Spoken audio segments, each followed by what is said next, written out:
இருக்கே அதுதான் ഞാൻ പറയുന്നത്. വെളിയിൽ പോയവർക്ക് അറിയില്ലല്ലോ. ഇല്ല വെളിയിൽ നിന്ന് കാണുന്നവർക്ക് അറിയില്ലല്ലോ. നീ ഏன் முன்னாடி நடிக்கிறது எனக்கு தெரியுது. ஏன் വെളി വരുന്നില്ല എന്നറിയില്ല. അതെന്നോട് പറയുന്നില്ല. ഞാൻ അவ்வளோ ഓപ്പണാ പറയുന്നത്. 50 വർഷം കഴിഞ്ഞാൽ 50 വർഷം അത്ര ദിവസമല്ല ഉണ്ടാവുന്നതായി. ഒരു 10 വർഷം കഴിഞ്ഞാൽ ഇങ്ങനെ പറഞ്ഞോണ്ടിരിക്കും. കാരണം എനിക്കൊരു ചേഞ്ച് ഉണ്ടാകാൻ പോകുന്നില്ല. കുറച്ച് സാധിച്ചു. നീ കൺട്രോൾഡ് അടിച്ചു.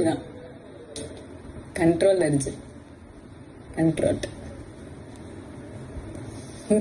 എത്ര ദിവസം പ്രാക്ടീസ് ആയി ഇങ്ങനെ കൺട്രോൾ ആയിരിക്കണം, വാക്കുകൾ വെളിയിൽ വരാൻ പാടില്ല.